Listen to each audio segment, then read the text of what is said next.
दोस्तों, क्या आप जानते हैं कि हाल ही में कौन से हादसे ने एक दो देशों में नहीं बल्कि पूरी दुनिया में हाहाकार मचा दिया। आखिर ये सबमरीन कैसे पानी में जाते ही आंखों से ओझल हो गई और फिर इसका कनेक्शन किसी से भी नहीं हो पाया। आखिर इसमें बैठे कितने लोगों की जान चली गई? सबमरीन की इस कमी को जानने के बाद क्यों इसे पानी में उतारा गया? समुद्र में इसके साथ क्या हुआ? अगर आप भी इस टाइटन सबमरीन का शुरू से आखिरी तक का सफर जानना चाहते हैं तो हमारे साथ वीडियो के आखिर तक बने रहें। जहां साल 1912 में कभी न डूबने वाले जहाज टाइटैनिक ने पूरी दुनिया को हैरान कर दिया था, वहीं फिर से इतिहास लौट कर आया है। भले ही ये टाइटन सबमरीन टाइटैनिक जहाज जितनी बड़ी नहीं थी, लेकिन दोस्तों इसकी कैपेसिटी को देखकर ये साफ साफ कहा जा सकता है कि आखिर ये अपना सफर पूरी सेफ्टी से तय कर सकती है। लेकिन ऐसा नहीं हुआ। इस सबमरीन पर सफर की शुरुआत होती है 17 जून से, जहां 5 रईस लोग इस सबमरीन में बैठकर टाइटैनिक जहाज का मलबा देखने के लिए जाने वाले थे। लेकिन मौसम की खराबी के चलते उनका ये प्लान 18 जून के लिए शिफ्ट हो जाता है। अगर आप सोच रहे हैं कि ये 5 लोग कौन थे, तो चलिए मैं आपको इनके बारे में बता देता हूँ। इनमें से एक थे स्कॉट एंड रश, जो कि ओशन गेट नाम की कंपनी के सीईओ और फाउंडर थे, और इसी कंपनी की ये टाइटन सबमरीन थी। ये दुनिया के सबसे कम उम्र के पायलट थे। इन्होंने सिर्फ 19 साल की उम्र में 1981 में जेट ट्रेनिंग इंस्टीट्यूट से लाइसेंस लिया था, और यही ओशन गेट कंपनी की टाइटन सबमरीन को भी लीड कर रहे थे और इसके पायलट थे। दूसरे थे शहजादा दाऊद और उनके बेटे सुलेमान दाऊद। ये पाकिस्तान के दोस्तों जाने माने बिजनेसमैन थे। ये दोनों भी टाइटैनिक के मलबे को देखने के लिए इस ट्रिप का हिस्सा बने। और इनमें तीसरे थे पॉल हेनरी नार्कोलेट, जो ब्रिटेन के अरबपतियों के लिस्ट में शुमार थे। पॉल हेनरी फ्रांसीसी नौसेना में कमांडर भी रह चुके थे। इस तरह ओशन गेट कंपनी की टाइटन सबमरीन में बैठकर ये लोग टाइटैनिक का मलबा देखने के लिए गए। इस सबमरीन का सफर कनाडा के सेंट जॉन पोर्ट से 18 जून को शुरू हुआ, जहां इसको 700 किलोमीटर की दूरी पर बसे नॉर्थ अटलांटिक ओशन में पहुंचना था। क्योंकि दोस्तों इस जगह पर टाइटैनिक शिप का मलबा भी करीब 4000 मीटर की गहराई में मौजूद था। इस गहराई का अंदाजा इस बात से लगा सकते हैं कि इसमें 4 बुर्ज खलीफा आराम से खड़े हो सकते हैं। टाइटैनिक को डूबे हुए भले ही दोस्तों सालों गुजर गए, लेकिन लोगों के दिलो दिमाग पर आज भी इसके लिए बहुत से सवाल मौजूद हैं। इन्हीं सब सवालों के जवाब जानने के लिए ये 5 लोग 17 जून सुबह करीब 8 बजे अटलांटिक ओशन में उतरे, और 1 घंटे 45 मिनट के बाद ही इनका अपनी टीम के साथ संपर्क टूट गया। हालांकि इस टाइटन सबमरीन में कम्युनिकेशन के लिए 2 खास तरीके से सिग्नल्स लगाए गए थे, जिससे सबमरीन से कंट्रोल रूम का आसानी से संपर्क हो सके। इसमें एक था दोस्तों 2 वे सिग्नल, जिसको इसलिए लगाया गया था ताकि सबमरीन के क्रू मेंबर और कंट्रोल रूम के बीच बातचीत हो सके, और दूसरा था 1 वे कम्युनिकेशन सिस्टम। इसे सबमरीन में इमरजेंसी कम्युनिकेशन के तौर पर लगाया गया था, लेकिन पानी का दबाव ज्यादा होने की वजह से ये दोनों ही काम ना आ सके, क्योंकि पानी का प्रेशर करीब 5000 psi था। इतनी गहराई में दोस्तों बहुत ज्यादा अंधेरा भी था, इसलिए कनेक्शन सबमरीन के पानी में उतरते ही कुछ समय के बाद टूट गया।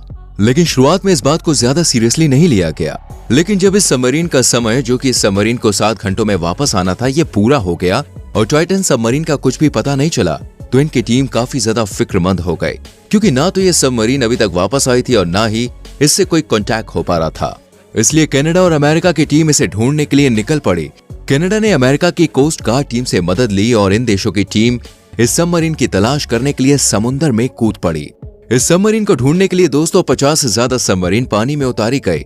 यह अब तक के इतिहास का पहला सबसे बड़ा ऑपरेशन माना गया, क्योंकि इन रेस्क्यू टीम पर सिर्फ पानी का ही दबाव नहीं था, बल्कि समय का भी भारी दबाव था।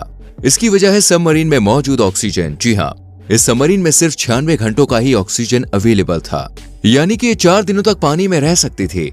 और जब ये रेस्क्यू टीम पानी में उतरी थी तो इनके पास सिर्फ 19 घंटों का ही समय बचा था। इसलिए अमेरिका ने अपने कई जहाज भी भेजे थे, साथ ही कनाडा के जहाज भी इस ऑपरेशन का हिस्सा रहे। इतनी फोर्स होने के बाद भी दोस्तों इस सबमरीन को ढूंढ पाना समुद्र में सुई ढूंढने के बराबर था। समय जैसे जैसे बीतता जा रहा था, वैसे वैसे सबमरीन में बैठे 5 लोगों के बचने की संभावना भी कम होती जा रही थी।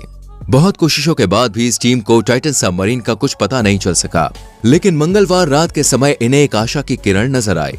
इन लोगों को पानी की गहराई में एक अजीब सी आवाज सुनाई थी। इन लोगों का दावा था कि यह आवाज सबमरीन से आने का ही सिग्नल है। इसी उम्मीद को देखकर सोनार तकनीक का इस्तेमाल किया गया। आपको बता दें कि सोनार वो तकनीक है जिसका इस्तेमाल कर हम पानी के निचले हिस्से से आने वाली आवाज को बड़े ही आराम से सुन सकते हैं और उसे पहचान सकते हैं कि आखिर ये सिग्नल है किस चीज के। लेकिन कुछ समय के बाद दोस्तों ये सिग्नल आना बंद हो गए। हालांकि सिग्नल को आता हुआ देखकर सबमरीन को ढूंढने के लिए टीम को पानी में जहाज भेजा गया था, लेकिन उन्हें नाकामी के अलावा कुछ भी हाथ नहीं लगा, बाद में अमेरिका और कनाडा के एक्सपर्ट्स ने आरोही को थर्सडे यानी कि 22 जून को पानी में उतारा। आरोही को टाइटैनिक के मलबे के पास भेजा गया था, लेकिन दोस्तों इन्होंने यहाँ का नजारा देखा तो इनके पसीने छूट गए, क्योंकि यहाँ पर सबमरीन नहीं थी, बल्कि सबमरीन का सिर्फ एक ही हिस्सा मौजूद था। ये टाइटन सबमरीन का पिछला हिस्सा था, जो सिर्फ टाइटैनिक शिप से 16 फीट की दूरी पर पड़ा हुआ था। जब इसको देखा गया तो एक्सपर्ट्स का कहना था कि इस सबमरीन के तबाह होने के पीछे की वजह सिर्फ एक ही थी, और वो था पानी का दबाव। समुद्र की 3800 मीटर की गहराई में पानी का दबाव इतना ज्यादा था कि इंसान या फिर किसी सबमरीन का टिक पाना नामुमकिन था, और यही वजह थी कि सबमरीन भी इसे बर्दाश्त न कर सकी और ये तबाह हो गई। जो सबमरीन टाइटैनिक का मलबा देखने के लिए गए, उसका मलबा खुद पूरी दुनिया के सामने देखा गया। सबमरीन को इस हाल तक लाने की वजह ओशन गेट के फाउंडर और सीईओ स्कॉटन रश को बताया जा रहा है। लेकिन ऐसा क्यों? तो इससे पहले हम आपको ये बता दें कि सबमरीन को इन्होंने कैसे बनाया था और इसमें क्या क्या फैसिलिटी मौजूद थी। इस सबमरीन की सुरक्षा को ध्यान में रखने के साथ साथ इसमें काफी अच्छी फैसिलिटीज भी रखी गई थी। इसके बाहर एक खिड़की लगी थी जिसे टाइटेनियम से बनाया गया था। वहीं इसके बाहर की तरफ ऊपर कैमरे भी फिट किए गए थे, ताकि इसमें बैठने वाले लोग आसानी से समुद्र के दिलचस्प नजारों का लुत्फ उठा सकें। इसके अलावा इसमें 2 खास सिग्नल्स भी लगे हुए थे। अगर इस टाइटन सबमरीन के वजन की बात करें तो दोस्तों ये करीब 22 फीट लंबी और 9.2 फीट चौड़ी थी। वहीं इसका वजन था करीब 10,432 किलोग्राम। साथ ही सबमरीन में बैठने वाले यात्रियों के लिए 96 घंटे का ऑक्सीजन भी अवेलेबल था। इस सबमरीन के अगले हिस्से में 380 mm का एक्रिलिक व्यू पोर्ट भी मौजूद था। वहीं इसके अंदर की बात करें तो इसमें आराम से बैठने की काफी अच्छी फैसिलिटी दी गई थी, लेकिन फ्रेंड्स इसमें सिर्फ 5 लोग ही बैठ सकते थे। साथ ही इनके लिए टॉयलेट की भी अच्छी व्यवस्था थी और सिक्योरिटी के तौर पर एक पर्दा लगाया गया था। कुल मिलाकर इस टाइटन सबमरीन को अच्छी से अच्छी फैसिलिटी देने में कोई भी कमी नहीं छोड़ी गई थी, लेकिन इसको बनाने में सबसे बड़ी गलती सिर्फ एक ही थी, जिसका भुगतान आज 5 शख्सियतों को करना पड़ा। और क्या थी वो गलती, आइए इसके बारे में आपको बताते हैं। इस सबमरीन को स्कॉटन रश ने स्टील से बनाने के बजाय कार्बन फाइबर से बनाया था, और इसका खुलासा खुद उन्होंने साल 2021 में किया था। उनका कहना था कि टाइटन को कुछ अलग और बेहतर बनाने के लिए उन्होंने कुछ रूल्स फॉलो नहीं किए।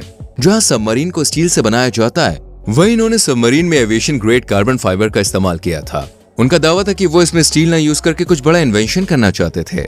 अपने इसी दावे को सच साबित करने के लिए इन्होंने इसकी टेस्टिंग भी की, जो 5000 PSI से 10,000 PSI के भारी दबाव पर की गई थी, और ये स्कॉटन रश के इरादों पर खरी भी उतरी।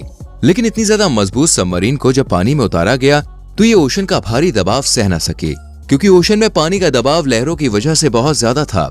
एक्सपर्ट्स का कहना है कि हो सकता है कि सबमरीन को दबाव की वजह से नुकसान ना हुआ हो, बल्कि ये अंधेरे की वजह से किसी बड़े पत्थर से टकरा गई हो, इसी वजह से इसके टुकड़े टुकड़े हुए हो।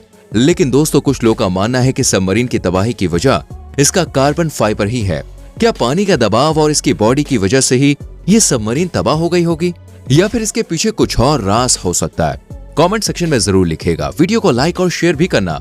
आने वाली वीडियोस को देखने के लिए चैनल को सब्सक्राइब करके बेल आइकन प्रेस करें, जिससे आने वाली वीडियोस मिस ना हो। मिलते हैं अगली वीडियो में। Till then bye bye, take care.